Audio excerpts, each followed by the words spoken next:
Listen, these are all personal opinions, and thus they can't really be wrong, even though I joke and say people But are there are some wrong. that But are more right than others, right? Like that's right, there are some that are more right than others. Exactly, Vicky. That's exactly right. And when I say right, it just means whether or not you agree with me and have similar favoritisms.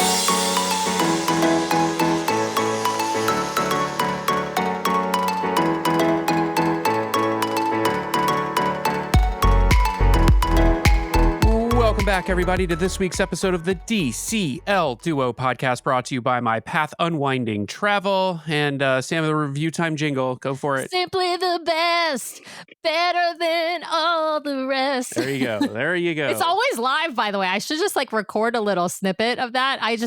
I'm a little bit concerned about fair use and copyright infringement for those lawyers. If you're covering the song with your own voice, you're okay. Probably okay. I need to go find this. I need to go find the stem for the music, and then we'll have you sing over top of it. Maybe we can find a way to parody it and get you completely safe on the fair use side of things. So there you go. All right. This week's review comes from Thomas R., who writes, "Great DCL podcast. The podcast was incredibly helpful as we prepared for our first Disney cruise! ! So short, to the point, it's good to know that we're helpful. Shout out to Thomas, who's one of our highest level Patreons. He's awesome. We have been able to, if you are at our highest level Patreon participation, then you get a quarterly call, video chat with the DCL Duo. So just putting it out there. Which reminds me, I have to set that up. So thank you for adding one more thing to my to-do list, Sam, for the podcast. Appreciate you. I have to set up the quarterly call. All right. But thank you, Thomas, for that. For all of you out there, again, the easiest way to support the show, or one of the easiest ways to support the show, besides becoming a Patreon, by the way, head over to patreon.com/DCLDuo. We truly appreciate our Patreon members for financially supporting this show each and every month. And for those who have not heard us say it before, we don't make money off this show. We just use the money that comes in to defray the costs and expenses associated with the show and donate the rest to charity. So just, if you want to help support the show, no, it's not paying for us to go on cruises or for fabulous drinks on board. But to go back to what I was originally going to say, one of the easiest ways you can help support the show, head over to Apple Podcasts, hit those 5 stars. If you leave us a written review, we'll read it on the air at the top of one of our main episodes. Thank you, Thomas R., for the review. Sam, over to you for our guests, our topic. Going to be a good conversation today. Yes, I am super excited. We have a new guest, not brand new to cruising, but new to being on our show. So welcome to the show, Vicky. Thank you. So excited to be here. First time caller, long time listener. Oh yeah, she knows the right words. The magic to Brian's ears. He loves that. He loves that old radio talk. We're super excited to talk to Vicky. We're going to talk about a European cruise that she did this season on the Disney Fantasy. The Disney Fantasy, as we're recording this show, is still over in Europe. It went over, about a month ago on its transatlantic journey and is doing the entire, season of Europe. We have a friend who's on for the entire season. Shout out, you know who you are. I won't mention you by name. But we are super excited to talk about all the different legs of the European season because obviously there are unique ports, unique itineraries, and, having one of the Dream class ships over there. Of course, the Dream's been doing it for the last 2 years. This is the first time the Fantasy has been over in Europe for the summer season. So super excited to talk about that. But before we get into talking about this trip in particular, Vicky, why don't you tell folks Disney background, how you got into Disney cruising, and how many cruises you've done? Yeah, absolutely. So our true Disney background didn't really start until we had kids. I went one time as a child, but and my husband went one time many years ago.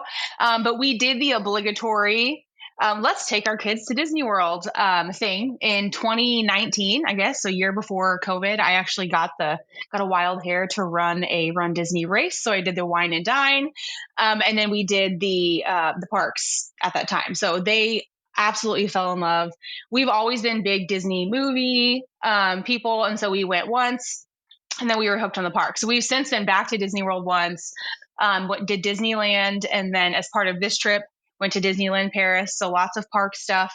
But really the true thing that made me look at cruising was that I wanted to get the kids over to Europe. They are 12 and 9, so I thought we were at that great age where they can do things that are not kid stuff all the time. Like, let's go see some sights. But they also still like us and want to hang out with us. And they aren't going to be annoyed that they can't spend those 2 or 3 weeks with their friends. So this was actually the first cruise that we booked, was this European cruise.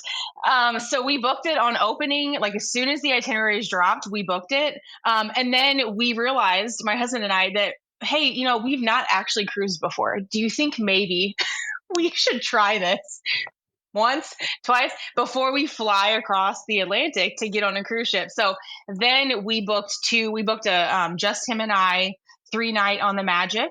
And then we did a maritime cruise on the Magic as well with the kids. So both, shorter travel, shorter cruises, just wanted to make sure nobody got severely seasick or, hated cruising. And honestly, they love it so much. Now we have a goal to hit every Disney ship. So we're slowly trying to knock those out. We've got 2, a lot more to go. That's a good start. And in like what, like 1 year of time, you've hit 3 cruises. Yeah, our first one was in September of last year. Wow. Mm-hmm. Wow. Yeah, that's definitely a good pace. You'll get to the problem is going to be, I foresee the adventure. That's going to be the big problem for most of us is like, right now, Brian and I have done all of the current ships, all 6 ships, right? But and we'll get on the Destiny for her maiden voyage and perhaps get on the Destiny even for a preview. But once the adventure comes out the next month, we lose that status of having hit all of the current ships. It's going to be much harder to get over to Singapore. Well, you fell in love with cruising, obviously, right away. You planned this trip in Europe. Tell us, what was the itinerary? What were your plans for getting over to Europe? Give us sort of the overview of what the trip looked like. Yeah, absolutely. So I knew that I had been to Europe a few times for work. My husband had never been, my kids had never been. So I knew if we were going to go and we were going to sit on a plane, where we live in the Midwest, so sit on a plane for collectively 10, 12 hours, we were going to stay for a while. So because the ship or the cruise left out of Barcelona, we decided to fly in the Wednesday before the Saturday embarkation to have a few days in Barcelona. And then the kids said their one place they wanted to go was Paris. And so after we got off, we took the train to Paris. And of course, when you're in Paris, you have to go to Disneyland Paris. Right. So that was the whole goal. You're already there. Exactly. If you're there, you have to go. So we did a few nights at the resort and went to the park for a couple of days. But the itinerary on this one was very Italy heavy. I actually think when we first booked it, there was one France stop. I think they were supposed to stop in Nice, but I think it was only a month after we booked. I think it was everywhere, right? They had to they couldn't go as fast because of the whales. And so they ended up getting rid of Nice, and they added Palermo. So we did Palermo, Naples, Livorno, and Civitavecchia on this stop.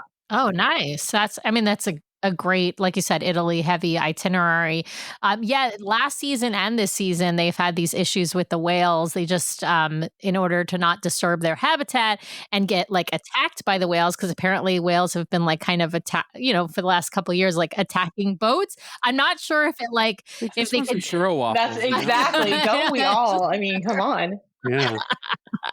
I'm not sure if they could do significant damage to a cruise ship, but I think it's obviously let's not find out. All right. Yeah. Right. Well, we don't want to find out, but also we don't want to disturb their habitat, exactly. Right? That's where they live, and we've got issues with losing populations of certain kinds of animals all across the world, so we don't want to lose some of those whales. Well, let's dive in and talk about where you stay. We're not going to cover the Barcelona end or the Paris end, because this is a cruise focused podcast, of course. I'm sure that you had an amazing time and planned a great itinerary. Yeah, but we could that would be its own show. Yeah, so exactly. We got to talk about though some of the logistics. Where did you fly into, and where did you stay pre-cruise in Barcelona? Yeah, so we flew into I don't recall the name of the airport, but the main Barcelona airport. We flew in the Wednesday before. I am a very anxious planner, and so I was I got to give myself a buffer of time in case a flight gets canceled, so we can ensure we make it there on time. So we spent a few days there. We stayed, and we are Hyatt Hyatt Points people. So we stayed at the Hyatt Regency Barcelona Tower. It's a little bit outside of the city, so it wasn't super convenient. I mean, we had to take a taxi in every day, but the hotel itself is beautiful. My kids walked in, they were like, "Oh my gosh, this is so fancy." I'm like, "It actually is. It has this whole glass atrium. It's crazy." So we stayed there beforehand, and we just taxied from the hotel. The night before, I had scheduled a taxi to make sure we had one at that time, one of the big vans, because of course we came with lots of things to take us to the cruise port. And I think it was like a 25-minute jaunt down to the cruise port. So it was not far, very easy. But yeah, pretty smooth. Now, was the port kind of in the center of the city, or is the port like outside of the city? I'm just curious as to where Disney was going in and out of this. Yeah, it's pretty central to the city. I mean, I don't know if you're familiar with Barcelona. There's the big, really tall W hotel that's there. You can see it from the cruise port. Like it's right down the shore from there. So it's pretty central. So I think regardless of where you stay, it's not going to be really far to get there. I almost think it was a little bit, it probably took us as long as it would people staying in the city because we didn't have as much traffic to contend with. So yeah, that makes sense. That can be one of those things you got to sort of add in time and planning for if you're in a major city. Just, Saturday's not as bad as obviously a weekday for when you're dealing with rush hour traffic and all of that. But like, you just want to sort of put that into your, planning time and whatnot. All right. Well, you guys get to the port. You are Silver Castaway Club members. What was your port arrival time and how did the boarding process go? Yeah. So I had heard from your podcast previously that especially early in the season, the Barcelona cruise port is kind of madness because they haven't really hit their stride yet. So I had gone in with very low expectations, like, guys, this could be chaos. It's fine. So we get out of the taxi, we drop our bags. We just kept a couple backpacks with us with, necessities and some suits. And of course, the wine that we could bring on included in the backpack. And it was very, very smooth. They actually had tents set up. We were in 11:15 port arrival time. We got there about 11. They had tents set up with little sheets of paper that had port arrival time on it. So like all the 11:15 people gathered under this tent, 11:30. I think they let us in at 11. So they were ahead of schedule when we got there. Security was very smooth. And then once we got into the actual waiting area, got through check-in, also very smooth. We maybe waited 20 minutes. We were boarding group 6.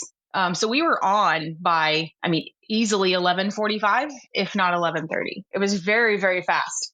That's great. And it's also great to hear they had tents set up because it can be hot in Barcelona in the summer. That sun is strong. And so if you're standing outside waiting, to enter the terminal for your port arrival time, like you can be dripping, and just that summer season is a little and there's not a lot of shade around it. They have one overhang that comes off the building, but that's where they were queuing up the next group to go in. So anybody who got there early, which, even though we know port arrival time says a certain time, we know there's so many people that get there super far in advance.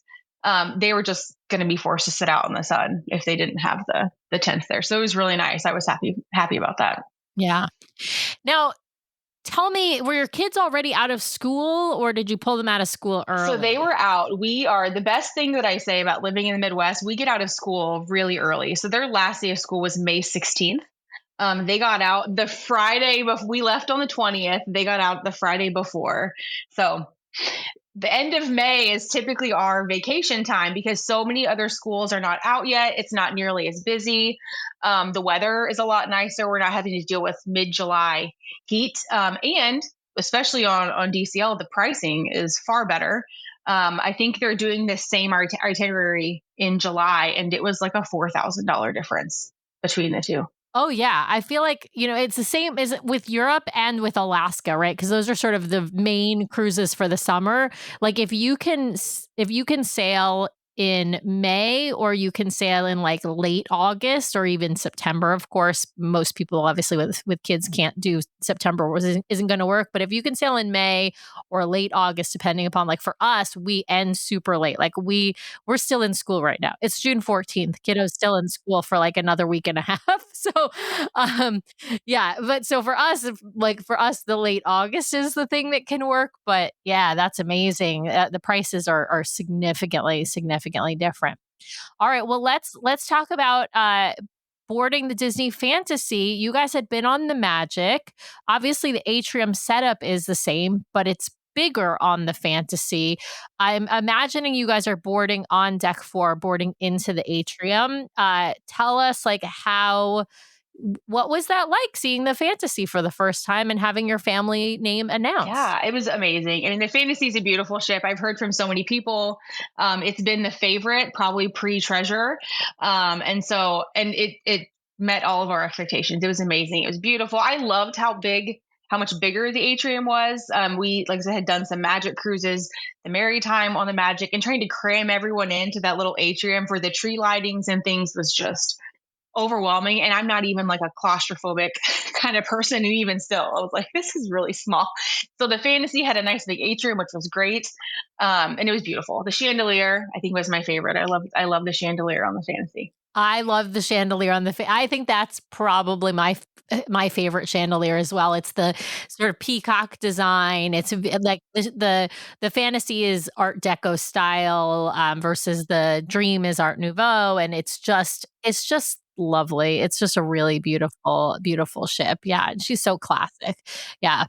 Well, tell us, what is your embarkation? I mean, you're starting traditions. We now. are. I don't know if you know this, but absolutely. Yeah, so, yeah, what is your now embarkation day tradition for lunch? Or embarkation day tradition, period, right? Like everybody, I feel like once you start sailing on Disney, you have like sort of that game plan that you do right when you board. After, of course, you get welcomed aboard and all of that, and you might have some logistical things to take care of. But what's your family's tradition? Yeah, absolutely. We are Cabanas first thing people. So we ate a very light breakfast that morning, knowing that we were going to hit up the buffet as soon as we got on board. So the first sailing that we did, we had a later port arrival time, and we tried to go to Cabanas at like 1 o'clock, and it was just I worried we were going to have to stand and eat our food because there were no seats available. So we go immediately. There's plenty of seating still. The food is all fresh because they've just put it out. So we enjoy a nice lunch, fill up our water bottles or whatever we've brought with us, and then we always do kids club check-ins. So we have an Edge and an Oceaneers Club lab. So we go to both of those and get them registered. We have been very fortunate. Fingers crossed, we haven't had a need to immediately go to guest services for anything yet. But if we have to, I think that would be early, very early on. And then if there is any kind of dining reservations or things that we want to make that we didn't quite get, we'll go take care of that. And then, I mean, this one, since we hadn't been on the Fantasy, we really just walked around and explored and tried to get our bearings with where everything is. Yeah. I mean, the good thing about going from like the Magic to the Fantasy is, generally speaking, things are in the same place, like, where Cabanas is, right? Where like Palo is, where the kids clubs are. Like while the deck numbers don't correlate exactly, right? It's still like generally layout is pretty much the same. When you go to the Wish and the Treasure, there's more differences. There are some things that are kind of generally the same, but obviously adult bar space is very different layout on the Wish and the Treasure than on the Magic through the Fantasy, the first 4 ships. Yeah. So let's jump in and talk about actually jump back, I should say, and talk about the planning process. As a Silver Castaway Club member, you don't have a super early booking window for booking excursions, booking Palo, booking or Remy, actually, because on the Fantasy as well, and even the drink tastings and whatnot. Were there things that you guys wanted to book, and did you have any difficulty in booking? We'll talk more specifically about excursions, but sort of as a general matter, did you feel like you missed out on booking things because of your Castaway Club status? The only thing that was sold out that we wanted was Palo brunch, and we had done that on the previous one. And to be honest, with this cruise being so port heavy, I wasn't quite sure where we were going to squeeze it in anyway. So Palo brunch was booked, but we did get Remy Dessert, which I really wanted to do. We got a champagne and wine tasting. And then the other, which this is kind of a funny story, the other thing I couldn't get was prima notte. So it wasn't even listed right when they released everything. So I'm like it's 11 p.m. Central Time when we can check in. I get on right at 11 and start grabbing things, and prima notte wasn't even an option. So I had put a note in the Facebook group to see if anybody else had heard anything, because I thought that was strange. I don't know how it happened. We actually got prima notte the first cruise that we did. I don't know if somebody had booked it and then dropped it right when we were going to do it, but somehow we got it and loved it.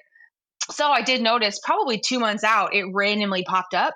But then it looked like it was available. When you tried to book it, you would get this red warning that it was full, which I thought was very strange. So I actually called DCL and asked about it, and they said, no, it's completely open. Don't know what's happening. So they booked us on it. Well, then I had a little bit of panic because we didn't know when all of the shows and stuff were going to be. My son loves the Disney shows. That is his favorite part of the cruise. And so we ended up canceling it after all of that, because I'm like, oh, we might miss the show and we can't do that. We had late dining. And so anyway, the day we get into the port, I pull up the Wi-Fi and it's still available. And I knew at that point we were not going to have a show night one. So I booked it and we got in. We were the only ones that booked it. We had a private prima notte. Private prima notte. That's amazing. So I told them, I said, I think there's an issue with your app. Was a glitch. Yeah. And because they had said the sailing after us, only one other couple had booked it as well. And so I said, you might want to look at that. I'm not complaining. This is great. However, yeah. No, that's a great point, because that shouldn't happen. I mean, it's wonderful you get a private tasting, but like it shouldn't happen that there's only 2 people. Like they have, especially on the Fantasy, they actually like use part of the dining room. They don't even put you in the private room typically. And so, yeah, they should have, a group of, 20 people or more. Like I think we had more like 25 people when we did it on the Fantasy over in December. This isn't the first time I've heard about the private. I feel like we had someone on recently we talked to who also ended up with like a private prima notte.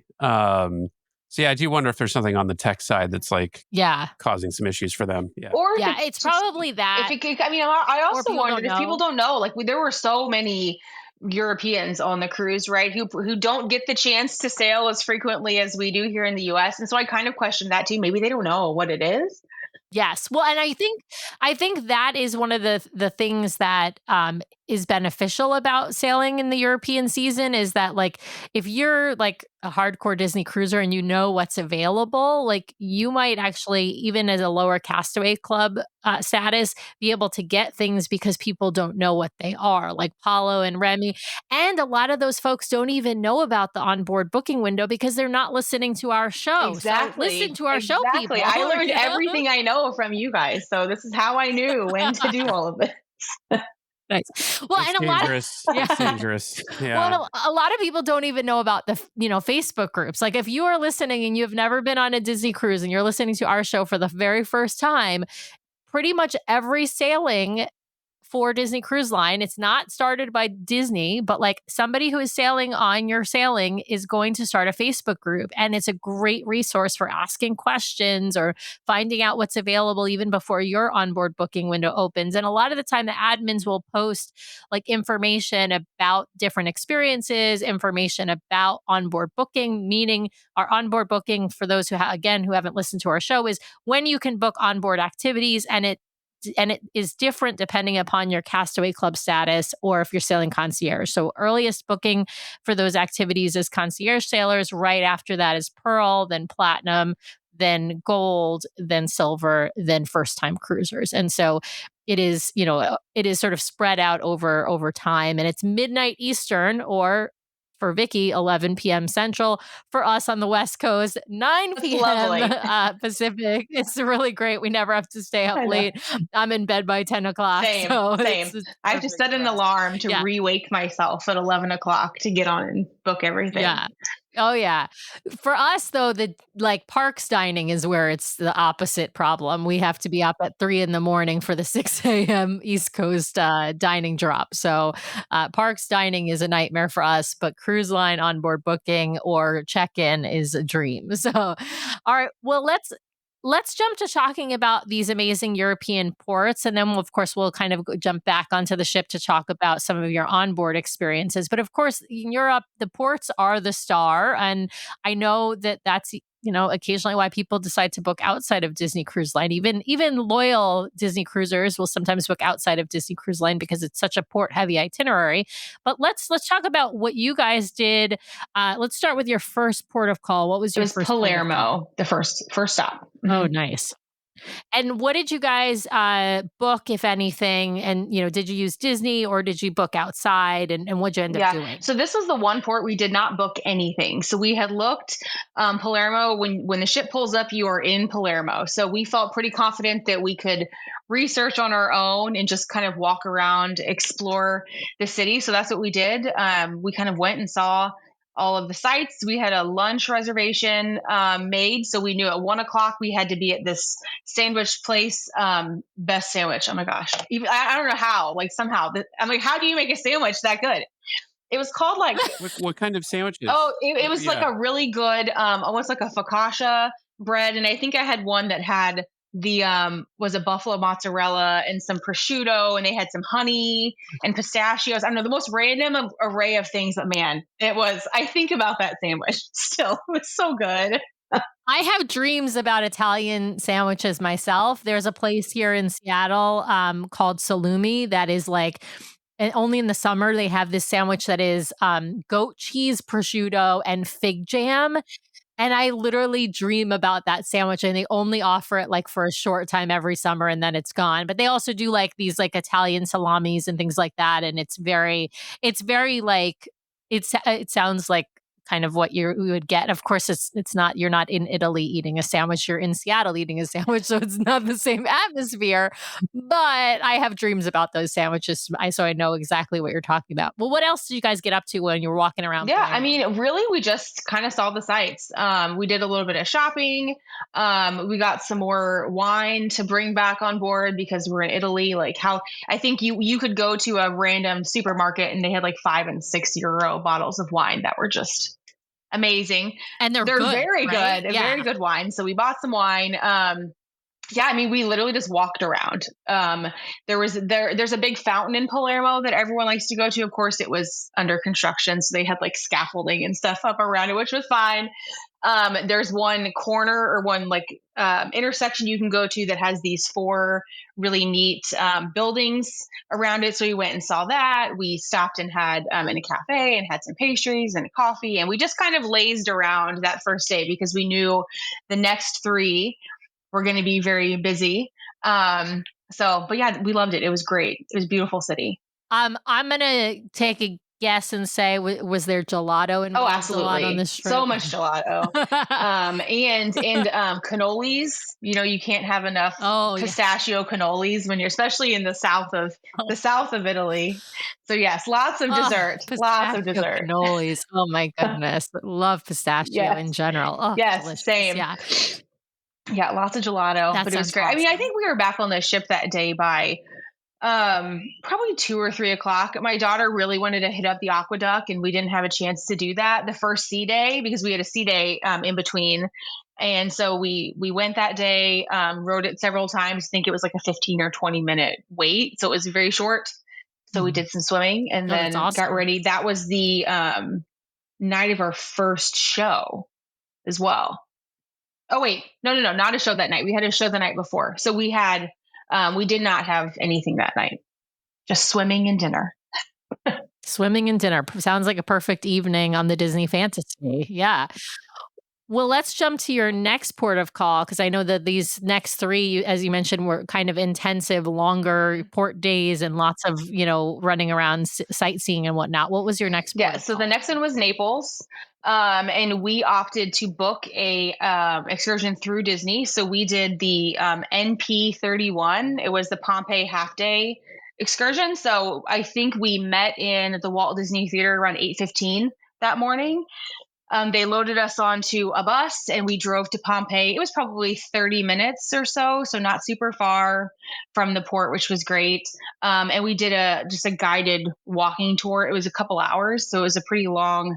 Lots of walking. I mean, I don't think we even touched the surface of how big Pompeii is in that time, but so it was amazing. And I've never been to Italy. None of us had been. So it was just really cool to see some of the areas there that were just so insanely well preserved considering they're 2000 years old. So that was just awesome. And part of that tour is when we end, we go back to the little entrance and we all get gelato as part of it. So more gelato. More gelato. I love that. I love that. Now the port of Naples, were you guys like right in town also, or are you guys outside? Oh, nice. So then when you're coming back so they bus you 30 minutes when they bring you back, are you able to like go around and, kind of sightsee on your own? Absolutely. Awesome. Yeah. So we got back on the way back. We stopped at a cameo factory and kind of got to see how cameos are made, which was kind of cool. And then we came back from there, and then we didn't get back on the ship. We actually went out in search of pizza because you're in Naples, the birthplace of pizza. You have to. So we had some amazing pizza, and then we just continued to walk around. There is a area of Naples. It's called Gregorio Armino. They also call it Christmas Alley, and they have all kinds of like hand carved, figures and nativity scenes and just all these different things. So I wanted to go see that. So we went and walked around down there. We got ourselves a pistachio cannoli to eat while we were shopping, and then from there we kind of trekked it back to the ship. So I think that we were back by probably 4 that day. So still not super long, but 8 hours off the ship, a decent. That's a long day with a 12-year-old and a 9-year-old. Exactly. That's a long day. Exactly. They were and lots of walking. How did they do? How did they do with because Palermo you took kind of like easier, right? Yes. You were just a couple of hours, your family walking around at your own pace. This one is, they're doing the tour at Pompeii probably at a good pace because obviously you said it was only a half-day tour. I know there's a full-day tour that Disney offers as well. But yeah, how did they do with that pace on this, heavy port day? Yeah, they loved it. They did fantastic. I think we were, my husband and I were kind of cheering them on along the way. Like, you guys are doing great. Oh my gosh. But honestly, the whole trip, I was shocked. There was very little complaining. They did great. We always joke that they're completely different kids on vacation. Like they were eating things that they would never dare touch at home. And they were like, this is delicious. I'm like, yes, I know. Maybe you should move outside of your chicken tender mac and cheese repertoire, at home and try this there. But they did fantastic. They loved it. They had to kind of prep them for the trip. They both had read some of the Who Was book. So there was like and I think they had like What is Pompeii? And so my son actually read that for school a few years ago. So like he knew all about Pompeii. My daughter had read it. They were all educated and ready to go, and just they thought it was really, really cool. And they just couldn't believe that it was. I don't think they could really comprehend what 2000 years old plus means. They're just like, wait, what? But no, they did amazing. That's awesome, though. That's because it's in the heat, but your point earlier though was super good in that going in May can really make a difference also because it is still hot, but it's not like July or August hot when you're in May. And so the kids have, I know with our kid at least, and I feel like kids in general, the hotter they are, the worse your tour experience will be, right? Like it's just they get more exhausted in the heat. But like keep them hydrated, keep them well fed, keep them gelatoed up. Keep them gelatoed right? up. I know. I also think that apply sunscreen. Lots of sunscreen than gelato. Yeah. I think the one thing I did notice, we did at a later port, we also did another Disney excursion. And I know those are operated by third party providers, but I think they work with Disney frequently. I think this guide, he did a great job. There's not a lot of shade in Pompeii, but he somehow found all of the shade. So anytime we would stop, he would stop us all in a shady spot so we could kind of sit outside of the sun and listen to what we were going to see next, or what we were going to come upon, and that was really helpful too. And there were some opportunities for them all of them. We loved them all. I think we were very, very fortunate. We had a really, really good genie. So Aladdin was fantastic. He had really great jokes. He was very, very peppy. I've heard that if you have a bad genie, the whole show is just kind of lackluster, but he was fantastic. So that was the first one that we had. And then we had Frozen, and I don't think you can really go wrong with Frozen. I mean, Frozen is wonderful. And then we had the last one, which is Believe. Yeah, feels a lot hotter. Yeah. Well, and I think to that point, it's also helpful when you're on a cruise line that is family friendly, because then the tour providers are going to expect there's going to be kids. And so they're going to be a little bit more intentional with what stuff they talk about to keep the kids interested, and also making sure there are, sufficient breaks and shade and gelato available. And so that, I think that makes a difference, even if you're sailing on a different cruise line. If you're sailing on one that more gears towards families, you're going to be hooked up with those tour operators that are better at that kind of thing. Well, let's jump to your next port. What was the next port after Naples? So the next one was Civitavecchia. So we opted to go third party for this one. We used Rome and Limo, which we had heard a ton about in all of the Disney Cruise Facebook groups. And I know it's been one that people have talked really highly of. Our travel agent had used them before as well. And so she had said they were very reputable. My fear was not getting back to the port on time. As with, you always worry about with a third party, but they do have a pretty solid, we guarantee to get you back. If not, we'll get you to the next stop. So we felt really comfortable with them. But we did a private tour. So it was a van came and picked us up, drove us into Rome, and then kind of showed us all of the sites. So it was a couple hours into Rome, but the kids, I think my daughter can nap anywhere. And so I think she fell asleep. She's the 9-year-old. She fell asleep for a little bit, took a little nap to give her some energy for the day. But we saw, the nice thing about going this route is they do have kind of a cookie cutter version that they do, but you can stray from that at any time if you want to. So he kind of asked what we wanted to see, and where we wanted to go. The plan originally was in the morning, just kind of hit the top spots. And then in the afternoon, we went into Vatican City and did a tour of the Vatican museums. So in the morning, we immediately drove in. We stopped at St. Paul's Cathedral, which is kind of outside of the walls, and it was beautiful. It was kind of interesting to go like right after they've just elected a new pope. That cathedral has all of like mosaics of all of the popes around it, and Pope Leo is not yet in there. His circle is blank currently. There's open spots for them, but he's not there. So he told us, he was like, let me know if he's in there yet, because I don't know if they've got him up. So he wasn't there, but we went and saw that, and that's actually where like the tomb of Saint Paul is. So we saw that, and that was really cool. And then from there, we went in through the walls into the city, saw the Colosseum. We actually opted not to get out at the Colosseum because already at that point, it was probably 10 o'clock in the morning and it was packed. So many people. I mean, keeping in mind, it's also a Jubilee year in Rome this year, which we did not know that when we booked all of this. And we actually booked this tour provider probably a year ago just to make sure. And I'm glad we did, because I guarantee we wouldn't have found external tour provider availability. They would have all been booked up. Yeah, they would have all been booked up, especially with the new pope being elected and all of that too, right? Like a lot more tourists are going to want to come and sort of make their patronage to Vatican City and obviously, see the sights in Rome. So yeah, very, very busy time to visit. Yeah, so we didn't get out of the Colosseum, but we then went on to the Spanish Steps, which our guide was great. And he was telling us kind of a funny little joke. He's like, the steps aren't actually Spanish. He said the square itself is Spanish. He said, but the French actually built the steps. So he's like, so they're actually the French steps in the Spanish square in Rome. And I was like, that's an interesting little caveat there. Yeah, I love that. So we went to see those, and we did get out and walk around. And then, I'm trying to think what else. We stopped at another. You had to hit the Trevi We went to the Trevi Fountain, which because there was some disappointment there. because it's a Jubilee year and they expected a lot of people to come, you actually have to pay to throw a coin into the Trevi Fountain. I think it's like €1 or €2. It's not a lot, but there's a line and you have to like queue up and wait in this line to go do it.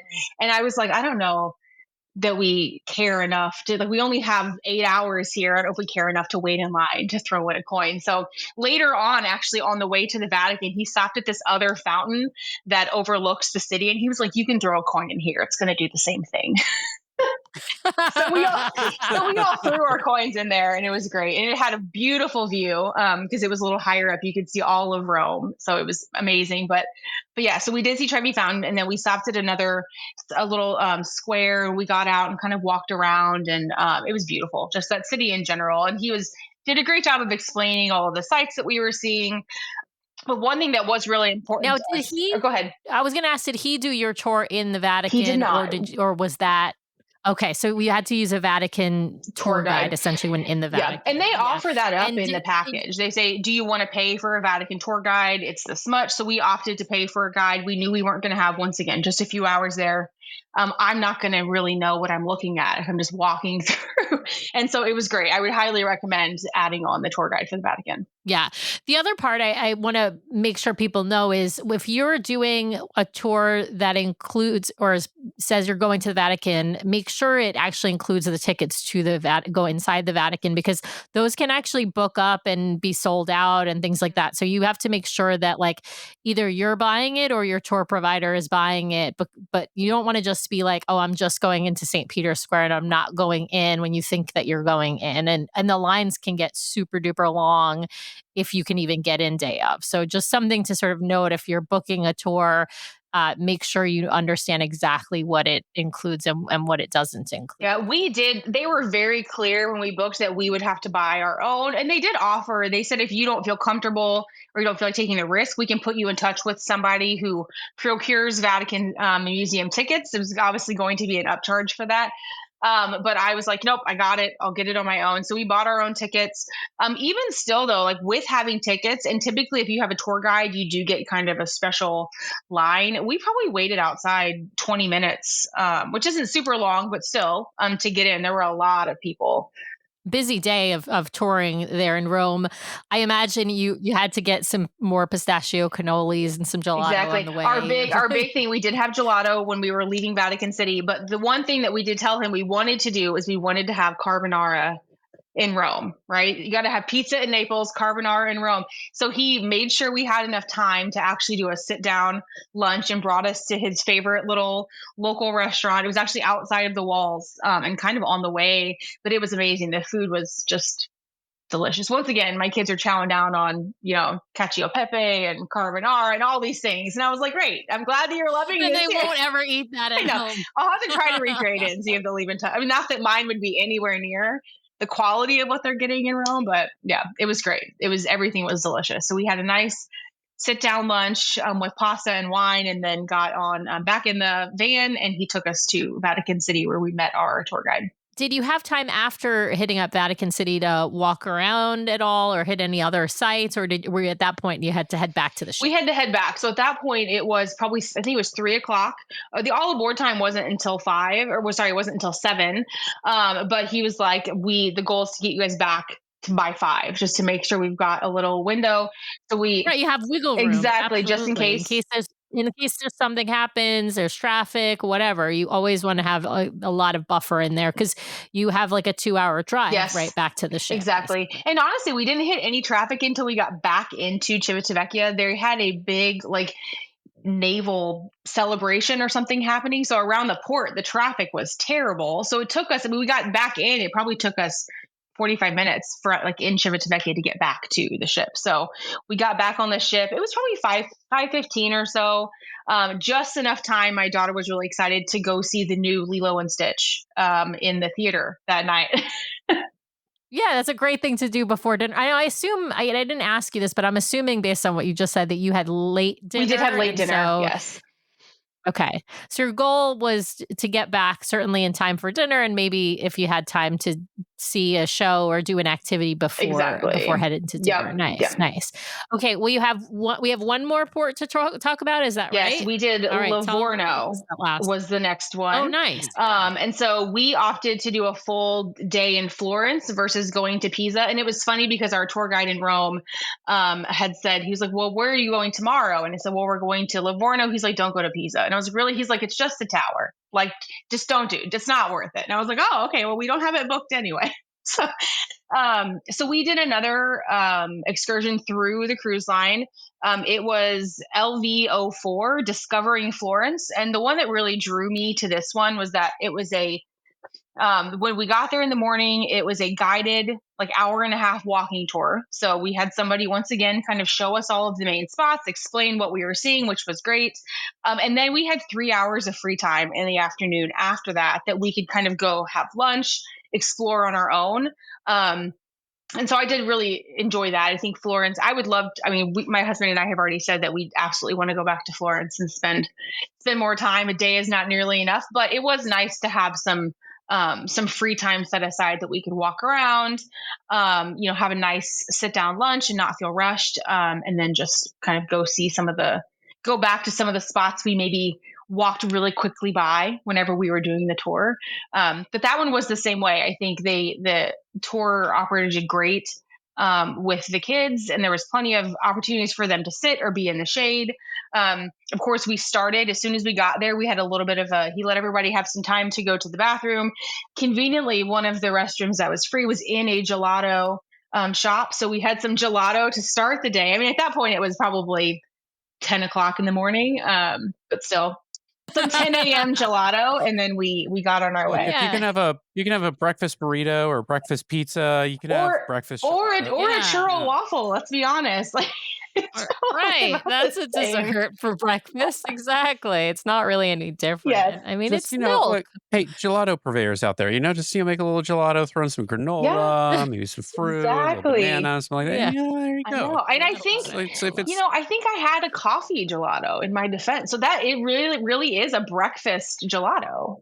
That is absolute. I actually love coffee gelato. That's my favorite, is any of those like coffee flavored gelato. Oh, the best. Well, how did you guys like Livorno? Did you enjoy your time? We loved it. Yes. I think that was probably our favorite stop.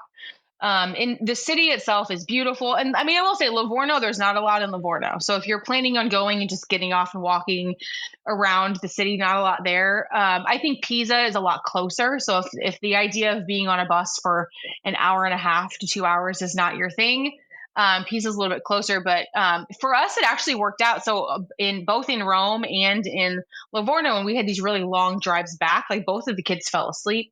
So by the time we got back to the ship, they were awake and ready to go. Yeah, round 2. So that worked out perfectly. But it was great. I mean, we saw the Duomo. We didn't go in. Once again, we had a very short tour that morning. So we saw the Duomo. We went to see Ponte Vecchio and all of the hot spots there, as well, the leather market. I mean, he kind of took us through everything. And then, explored. My daughter was really excited. We went to a restaurant and we sit down, and as with any, restaurant in Italy, there's wine everywhere. And right behind her, there's this bottle of Chianti, and it's called Aria. That's her name, Aria Chianti. And she was like, oh my gosh, it's my name. And so we had to order a bottle of Aria Chianti. It was delicious. It was great Chianti, but she was really excited. She was telling him, like, that's my name. Oh, that's so cute. I love that. That's amazing. So she was pumped, but it was wonderful. We love Livorno or Florence in general. Awesome. Well, I want to jump back onto the ship and talk a couple of topics, a couple of highlights. Obviously, we can't cover your entire onboard experience, so we're not going to even try to do that.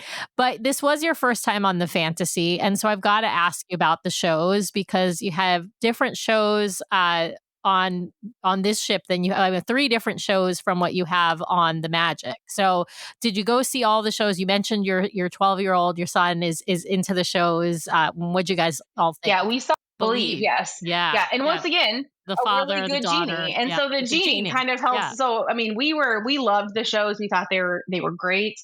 We saw the early shows. So I think because of the fact that some of the port days were longer, I don't feel like there was many people that went to the early shows. So I don't know if people were, either skipping dinner to go to the late one or not going at all. I'd say the first night, the first at sea day was Aladdin, and that it was packed that day.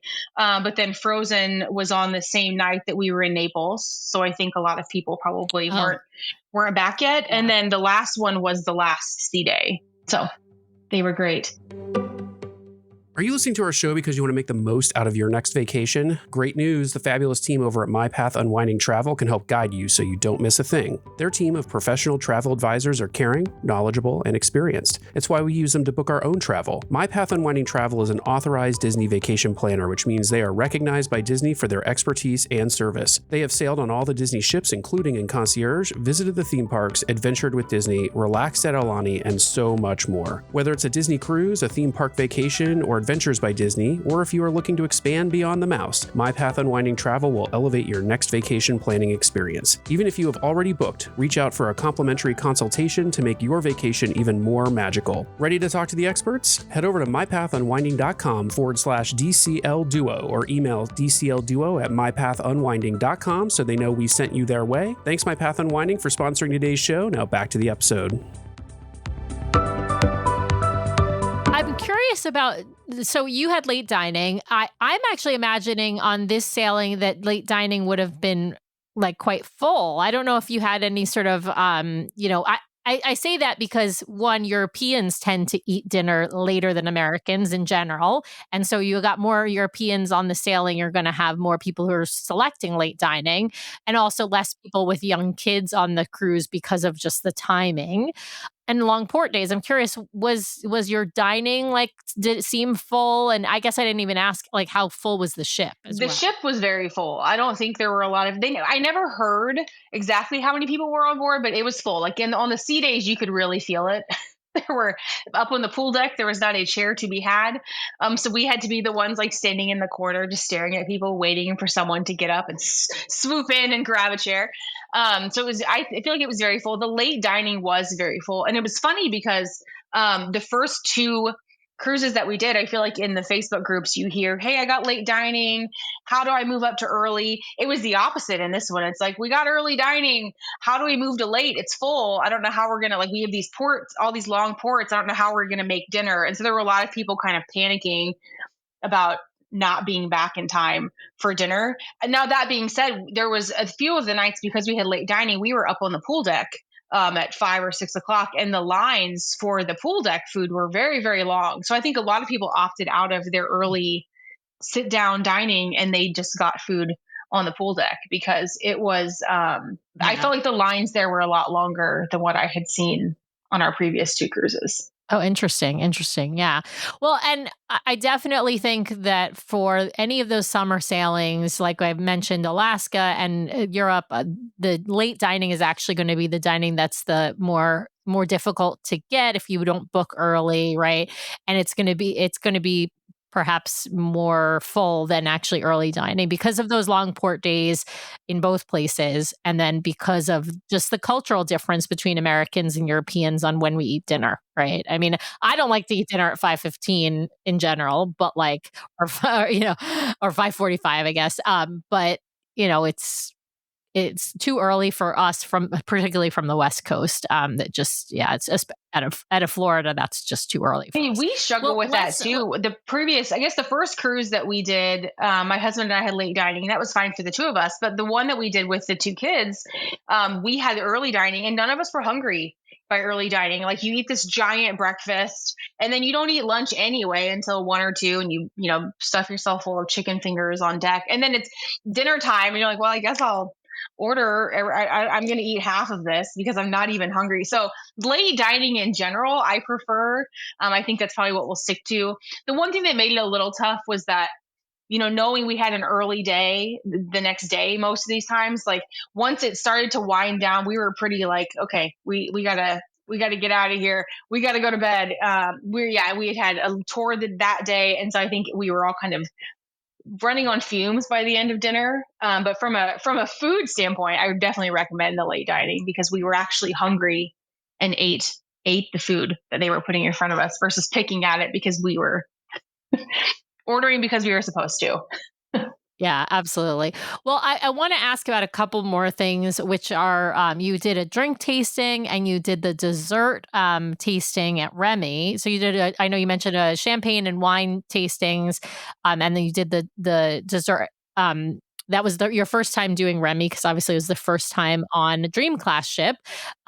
So I guess on the drink tasting, give us a thumbs up, thumbs down. Would you do it again? Give us the short version of that. I want to talk more about Remy. We love the drink tastings. It was funny because the sommelier on board was actually the exact same sommelier we had on the Magic the first time that we went. So he did our prima note the first time we were there, and I recognized him. So we heard, we got to do a prima note with him again, and then he was the one that did the champagne and the wine tastings. And his name is Mattia, and he was really funny, and he had lots of like fun stories. I'm talking about the wines and where they came from and how they are as famous as they are. And it was great. We really enjoyed it. And both of them were in Ooh La La, which is just a really fun little area, right? Like the walls look like bubbles, at least behind the bar it is. So the environment was also great. Can never hate on a drink tasting. Absolutely. Well, and the Fantasy has the best, I think, adult bar spaces sort of like of the first four ships, I think the Fantasy has the best of the adult bars. The Treasure and the Wish have some really beautiful spaces. Of course, they're all spread out, so it's a little bit different. But yeah, the Fantasy has amazing, amazing spaces. Well, let's talk about Remy dessert tasting. One, are you big dessert people? Is that why you decided to do that? Or was it just like the thing that fit in your schedule best? Like why'd you choose the Remy dessert tasting of all of the things that you could have chosen? Yeah. So Remy brunch was the other thing that wasn't available because I did look for Remy brunch first. And then as far as Remy dinner goes, like my husband and I are what I would say like semi-adventurous eaters. And even some of the stuff on the Remy menu, I was like, I don't know. I don't know that we're gonna this could backfire. Like we could order some of this stuff and just I don't know. It's a little bit more adventurous for our taste. I am a big dessert person. I love dessert, and so I thought the dessert experience would be fun. Obviously, this was the first ship that we were on that offered Remy, so I wanted to somehow get into Remy and try it. So we did. We opted for dessert, and my husband, reluctantly went with me, but he I mean, a lot of the desserts I will say weren't super sweet. Like they did a lot of like fruitier, or there was a pistachio dessert. So it didn't feel like you were eating, a ton of chocolate constantly or really heavy things. They tended to be a little bit lighter. We had a really, really good creme brulee that was actually in like a little pie tart. And then you had the custard and then which was delicious. So it was lighter dessert. It didn't feel nearly as heavy as I was worried because we did it at 3 o'clock in the afternoon too. So Oh, dessert nice. tasting, then That's a nap. actually yeah. Well, that's actually a good time because I feel like if you went after dinner, you're like full from dinner and your servers are probably pushing dessert on you at dinner also. And so it's like I'm not sure you'd want dessert. Whereas like 3 o'clock in the afternoon, you're like, oh, I could eat a snack now, right? Like that seems like actually a good time. Well, that's awesome to know. I think that's a great way to experience Remy if you're maybe like you look at the regular menu and you're like, I'm not sure I'm this Exactly. adventurous. I We're think that's a great adventurous, idea. maybe Yeah. not that adventurous. We did, and we also did have Yeah. we did do a Palo dinner on Pirate Night. We opted to skip the Pirate Night menu and go to Palo, and the kids got food on the pool deck. So we already had dinner at Palo, and so we thought maybe a midday Remy experience was better. Awesome. Love that. I did want to ask about before we jump to rapid fire and I have some questions. Okay, sorry. I want to ask about kids clubs, but I'll let you jump in here, Brian. No, go ahead. Go with the kids clubs. You have one kid in kids club, one kid in Edge. Are they into the clubs? Do they like them? Or you mentioned they're at that sort of age where they are, somewhat independent, but they also like spending time with you and your husband. How did it go on this day? Yeah, my daughter would probably spend the entire time in the kids club if we allowed it, right? Like she'd be like, "Oh, I don't need to eat. It's fine. Send me to the kids club. I'll be fine." She really loves all the crafts on board. In fact, one of the nights it may have been the night that we did the day we did the Remy tasting, we picked her up and she was like, "But mom, in an hour they're making Forky. Like I have to go back. I have to make Forky." So we ended up sending her back. and picked her up right before the show. And so she had Forky. Forky got to see Aladdin with us. And then the rest of the trip, it was like, where do we pack Forky to where he doesn't just get completely destroyed on on the way home? So Forky somewhat survived. We had to fix him a little bit when he got home, but she absolutely loves the kids clubs. My son, I think, is kind of he's definitely more of an introvert. He's kind of a take it or leave it. Like, he will go and he will play video games and, talk with the kids and make friends. But he's my older one. He's 12. So there were some days that if we were going to do something, my husband and I, we would send Aria to kids club and Kingston would just hang out in the room and like watch a movie. So it was kind of hit or miss for him. He does really enjoy it. I don't think that he is nearly as, gung ho about it as she is. But I think all of that is personality, not the kids club itself. Because anytime he went, he was like, "Oh, I had a great time. I met some kids and we played Mario Kart." And because he was an Edge and loved it. So no complaints from the kids club. I think that, like I said, it is nice being, parents going on with your family. Obviously, we were there for 2 weeks, and that's a lot of together time uninterrupted. And so it was nice that like they got some time to kind of be away from us and do their own thing. We had some time to go visit some of the adults only spaces. We went to Skyline one of the nights and loved that bar. That one was really cool. And so we got to explore a little bit on our own. So highly recommend the kids clubs. They are fantastic. She got to meet Stitch in the kids club. For whatever reason, Stitch was not walking around the ship at all. There was a lot of feedback, a lot of drama in the Facebook group about how there was a Stitch premiere on board and Stitch was nowhere to be seen. So she got to meet him during the Stitch's Space Goo craft that they did. So that was her one. She's a big Stitch fan. That was her one Stitch meet and greet that she got to do. I want to ask this question. Did you find it worth it to sail Disney Cruise Line in Europe? And so what about it was worth it to you? Because I think there are other cruise lines that are less expensive, maybe not as tailored to kids and families. And, my sense is you also spend a lot of time off the ship in Europe. So like, balance out like where you found the value on Disney Cruise Line as opposed to maybe saying, we'll do Royal Caribbean and it won't cost us. Yeah, 100%. I mean, I think for us, the idea of bringing the family to Europe, I was trying to find, keep in mind, this was the first cruise that we booked. I was trying to find a way that we could go and we could spend all day going to see sites that maybe the kids were fine with, but they weren't as nearly as excited about as me and my husband were, but still get something out of it for them. So I felt like they're huge Disney fans. And I just thought, if we do a Disney cruise, every night we can get back on the ship and they can go to the movie theater and watch a movie or go to the kids club or go see a show. And so it felt like there was just as much in it each day for them as it was for us. And so I think that honestly is what helped a lot with, less whining during some of the excursions. And so, I mean, I definitely think for us, it was absolutely worth it. I mean, if your kids are, I would say most people who are sailing on DCL are probably Disney people, but if they're not, maybe not, right? Maybe a Royal would be fine. But for them, like my son specifically, the shows, like he talked about the shows for months leading up to it. And so on some of those days where it was a little bit longer or it wasn't nearly as fun for them, it was like, well, but tonight we see Frozen. I was like, oh yeah, that's right. Okay, awesome. I can wait till Frozen. And so it was a really good balance, right? The other thing too was food. We know they love the food on Disney Cruise, right? My daughter she ordered the Mickey's mac and cheese every night we were there. Our server just automatically brought it. We didn't even have to order it for her at dinner. She's Nathan. She's apparently Nathan's soulmate. Exactly. She loves the Mickey's mac and cheese.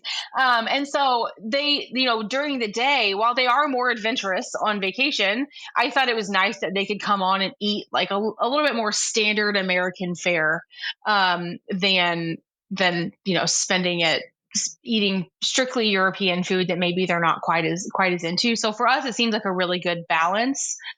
Something for them, something for us. I mean, I definitely do know that the cost was more, and we haven't sailed on any other cruise lines. So we definitely just went in to DCL whenever we started. But yeah, for us, it was definitely worth it. I mean, I think we've already talked about doing some other longer Disney cruises such as Greek Isles or maybe Northern Europe or something along those lines to kind of get that same feel. Like we can be somewhere new that's very foreign to them, but then they can get back on this like comfort of a Disney ship at night and be able to eat their Mickey's mac and cheese and get some soft serve from the pool deck and be happy. So. And Vicky, did you do anything to prep the kids for the fact that this was probably going to be a different vacation than what they've experienced in the past? And I also am curious, did you get their little legs out there exercising before you got on this cruise? Because I think these European cruises can be a lot of walking and tiring days in the heat. And so I'm curious to know what you did to prep the kiddos for the Yeah, we watched a lot of YouTube trip reports. Obviously, we listened to your guys' podcast religiously, so they had heard a lot of that. But we did actually, like, I would take the kids for walks, and they'd be like, "My legs are getting tired." I was like, "Well, that's fine, but you can go a little bit further. Like, you're going to be fine." And during that time, we did a lot of that in the spring when the weather here was really nice, so it wasn't nearly as hot. So yeah, we definitely did do some pre-training of their legs to make sure that they could handle it, and definitely set the expectations. Like, today's going to be a really long day, but we're going to have a bus ride on the way there where you can relax, and then we're going to sit down for lunch so you can relax there. So we kind of made sure they knew, like, there will be an opportunity for you to, like, sit and relax. So when you start getting tired, just know there's going to be something in an hour where you can sit down for the next hour and a half and eat your lunch and follow it up with some gelato, and get a chance to relax. So that helped a lot too, just kind of realistically setting the expectations with them of what the day was going to be like. I feel like was very, very helpful. Nice. Well, Vicky, I think we have reached that point in the show where Sam is going to subject you to some arbitrary questions, some arbitrary rules, and a dash of judgment of the round we know as rapid fire. So Sam, take it away. Thank you, Brian. All right, Vicky, I'm going to ask you some Disney favorites, and then I'm going to ask you some cruise line favorites. So we're going to start with, who is your favorite Disney character? And Disney means anything and everything that Disney owns at this point. Absolutely. So I am Jasmine, hands down. Love Jasmine. It's always been my favorite princess. So absolutely, 100% Jasmine. All right. What is your favorite Disney movie? Aladdin. I mean, it goes together. Aladdin was my favorite Disney movie as a kid. Always, so it just kind of, it's all part of it. Yeah. And obviously you're talking about the animated version. We're not talking about that. Yeah. I thought she had the coolest princess outfit when I was a kid. Like, she had a great princess outfit. She gets to wear pants and, like, I don't know. Yes. Yeah. Loved the outfit. All the other princesses had to wear dresses, and she was the only one who wore pants. Yeah. All right. What is your favorite Disney song? I mean, I'm going to stick with the Aladdin theme here, and it's got to be A Whole New World. Oh, yes, I love it. Love that one. I tend to go more towards the lovey ballads, but that one is for sure my favorite. I think a close second would be The Lion King. Can you feel the love tonight? Is that The Lion King? Yes. So good. Yeah. All right. Well, now we're going to jump on board. You've been on the Magic, you've been on the Fantasy. So we're choosing from those two ships. But what is your favorite Disney Cruise Line stage show? You have some really good choices here. I know. This is a really tough one for me because I think we had a really good Tangled on Magic. So it's Tangled and Aladdin are really close. And I will say, I think the reason Aladdin might win it out, and I think it's because of the genie that we had. Like I said, we had such a good genie that I feel like it really made the show, and it was great. He was very funny. He even threw in some very, like, modern pop culture jokes, which was fun. And so I think Aladdin has been my top for all of them. All right. I have to agree to disagree because I think Tangled is better. But as you said, you had a great genie, and so that does make. I know. If not, it would have been Tangled all the way. We loved Tangled. It was great. Yeah. All right. Favorite bar space from either the Magic or the Fantasy? Which bar space was your favorite? I mean, I liked the Fantasy bar space better. I think, Ooh La La, we really loved. We really liked Skyline. I think on both of those ships, we're really fortunate that it's all kind of congealed together. It's one spot, and so it's always very quiet back there. But I just thought the vibe of the bar space on the Fantasy was better, and it really aligns to it being in Europe. Like, they're very European themed bar spaces, which was great. It's Europa. I know. On the exactly. Fantasy. I know it totally works in the European season. And of course, you guys left out of Barcelona, and you've got the best bathrooms in Barcelona on the ship. I know. It was like, yes, everything about it. The bathroom space is fun. Yes, it was perfect. I would definitely prefer that one. The only thing that I felt like it was missing was a piano bar. We spent a lot of time in Keys when we were on the Magic. And so, if they could throw a piano in one of those spaces, that would be great. Yeah, I mean, you sometimes will have a keyboard in the carousel bar, like in that space, but you don't have a full piano, and so you don't really have. You're right, you don't have a full piano bar vibe, like you have on the older ships, and also on the two newest ships, the Wish We class did as have well. a really nice, there was the piano playing or a piano in the atrium. And so there was one of the nights before dinner, they were doing like a 90s throwback, which was great. I mean, you could tell like this, they were hitting the perfect age range, right? 80s, 90s for all the parents. Like the kids are like, what is this? And all the parents are dancing and singing along. They knew their audience for sure. Awesome. What was a favorite onboard activity? Oh gosh, that's tough. I mean, I think for us, it's probably the shows. We really, really like the shows. I think a close second is going to be the not necessarily the pool, but like the on this one, the aqueduct. We did not do the aqueduct on the Magic. I'm not. It was a little much. The drop. I just couldn't quite do it. My daughter couldn't do it. But yeah, I think if we could have rode the aqueduct over and over again, we probably would have. And when I say we, it was me and my daughter. Like we were the two that wanted to do it. My son and my husband were like, "No, it's fine. You guys go." But yeah, I think the shows is probably the top for us, and then the Nice. And the slide. aqueduct is Yeah. a Yes. close Close second. second. Yeah. Yes. All right, favorite rotational dining, and you can choose from either the Magic or the Fantasy, but which individual dining room specifically? Yeah, I think for us it's animators. 100%. I love animators. I am happy to report I had heard on some prior podcasts that they had changed the menu. Our animators night one menu was typical animators night one. The truffle persets were alive and well, and they tasted just as good in Europe as they do in the US. So we really liked animators. And this was the first cruise we had been on that actually did the animation magic. So we got to see that, which was really cool. So yeah. Right, because you were on shorter sailings on the Magic, and so you don't have, even though you have Animator's Palette, you just get Sorcerer Mickey show. You don't Exactly. get the animation Magic. Yes. Yeah, So that part was awesome. really And you cool. had Crush We had too, Crush. because you had a Yes. 7-night Yep. sailing. Yeah, Yeah. awesome. Love that. All right. I want to ask, I got to ask Remy versus Palo. I know you only did the dessert tasting at Remy, but you've done now Palo brunch and Palo dinner. So I'm curious, like, yeah, which one is your favorite? That doesn't necessarily mean you're talking like other people, what other people should do, because I think that we've talked about this a lot. Like, to go to Remy, you need to be willing to like give yourself over, Exactly. right, to the Yes. chef and like just And trust, trust right? them. Um, and trust them and like and just eat whatever's put in front of you and you might have to like not think about what's in it, right? It's amazing, but it's not for everyone. So what do you think for you and your husband, Remy versus Paula? We are definitely Palo people. We are big Italian food eaters anyway. I think that's what we're going to gravitate towards. I will say, and it could just be so we did Palo dinner the night that we were in Rome, so it was a very long day. We were exhausted. The food was delicious, but once again, we were like falling asleep before dessert even came. So I definitely recommend brunch. I think I prefer Palo brunch, but we would definitely do Palo dinner again. The food is just hands down, it's amazing. I mean, it's Yeah. so good. Well, it's also hard though because you're eating like amazing Italian food all over Italy, and so then you're going. And Palo is amazing, but you don't necessarily need that when you're in Italy. Whereas like on a Caribbean cruise, a night at Palo is like perfect. Yeah. We did enjoy Remy, and I think someday I will hype myself up, and we'll probably try to squeeze in like a Remy brunch, maybe. But I think Palo will probably be on the agenda for every cruise that we do. We really really love Palo. Yeah, that makes perfect sense. All right.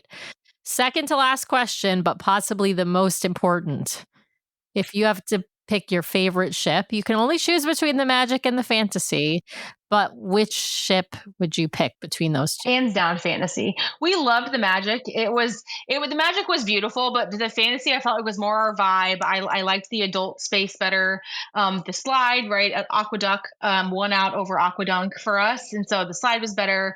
And it just felt, and I get it, it's bigger, so there's more people on board, but I felt like we felt more spread out on that ship versus, and like so keeping in mind, we did a maritime on the Magic where everyone, it's cooler outside. Everyone crams into the atrium. It just felt like there were so many people crammed into one small space. I never really felt that way on the Fantasy. Like even when we were waiting in line for photos, I think they had spread stuff out enough that nothing seemed like it was a super long wait.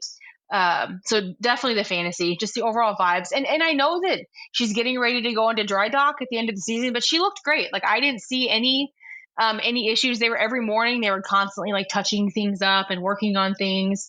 I felt bad. One day we were up at the golf mini golf area, and there was this gentleman and he was restaining one of the things, and then somebody hit like a ball like right into it, and so he had to like he had just like cleaned up, and he looked at it, he's like, okay, then he got his stuff back out again. I was like, oh man. Stuff back out to fix I know, okay, that's a bummer.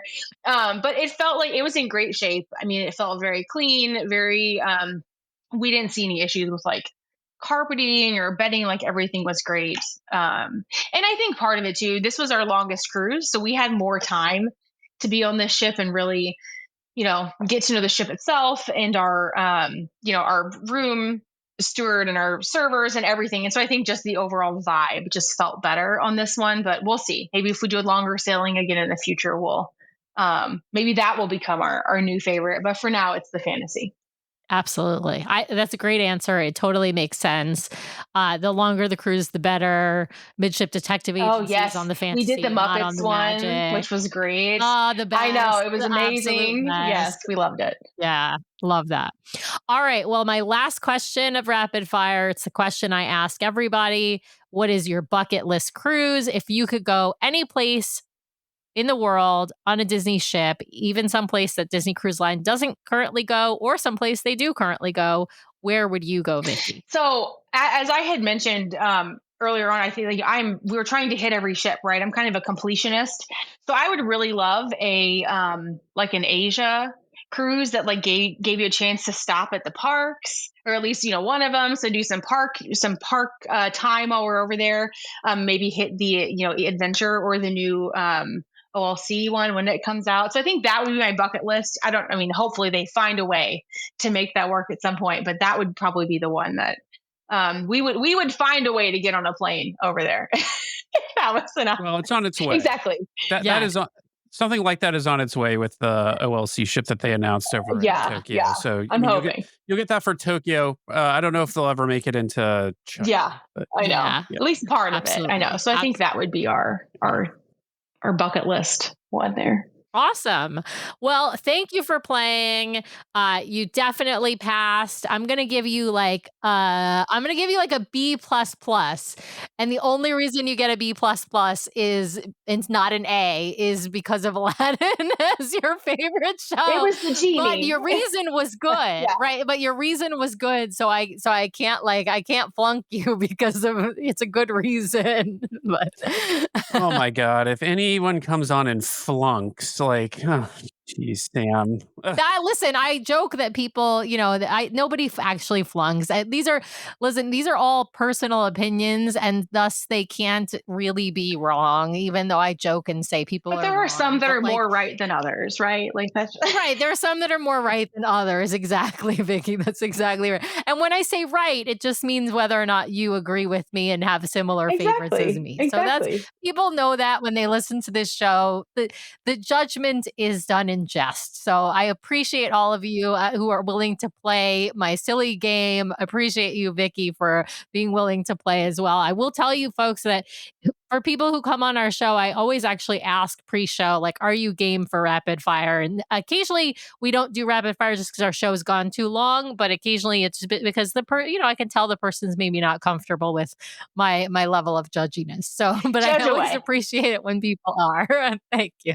Well, Vicky, we super appreciate you taking time out of your day to come on and share your fabulous European cruising experience with our audience. And yeah, so welcome back anytime, Vicky. The next time you sail, we'd love to hear from you. But for now, we'll just say thanks, and I hope you have a great rest of your weekend. Thank you. Well, thanks to everyone out there for listening this week. We really, really appreciate it. Be sure to subscribe to the podcast so you can keep getting great content from us every week. In fact, twice a week we publish shows. So be sure to hit the subscribe button to get all of those great episodes. And if you want to watch us live, we have a live show now every week, Monday nights, 5:30 p.m. Pacific, 8:30 p.m. Eastern over on youtube.com/DCLDuo. So be sure to head over and check that out. If you want to help support the show, be sure to hit those 5 stars on Apple Podcasts. And if you leave us a written review, a 5-star written review, we will read it at the top of one of our main episodes. So please head over there and hit those 5 stars. Of course, you can also help support the show by supporting our fabulous show sponsor, My Path Unwinding Travel. If you want to book your next Disney vacation, head over to mypathunwinding.com/DCLDuo or email them at DCLDuo@mypathunwinding.com so they know we sent you their way. If you've got questions or you'd like to connect with us, the best way to do that is to head over to DCLDuo.com. It's got links to all of our things, full catalog of the podcast episodes, including a searchable catalog for the podcast, links off to our vlog, a link to our Etsy store where we sell some fun fan-inspired magnets, link to our Patreon if you'd like to help directly support the show each and every month. Just head over to the website or patreon.com/DCLDuo. Also has a way for you to sign up for our Substack newsletter that we're hoping to start really pumping out monthly here at least, and a few blog articles that we've written. So DCLDuo.com is the best way to connect with us. You can also, of course, email us at info@DCLDuo.com or reach out to us on our voicemail line at 402-413-5590. That's 402-413-5590. The DCL Duo podcast is not affiliated with Disney Cruise Line, the Disney Company, or the Disney family of theme parks. The views expressed on the show are solely those of the individuals on the podcast and in no way reflect the views of the Disney Company or Disney Cruise Line. If you have questions about a Disney cruise or a Disney vacation, please contact the great folks over at My Path Unwinding Travel or Disney directly or your own travel agent. Thanks again for listening, and we'll see you next time for another fabulous adventure with the DCL Duo. Good night.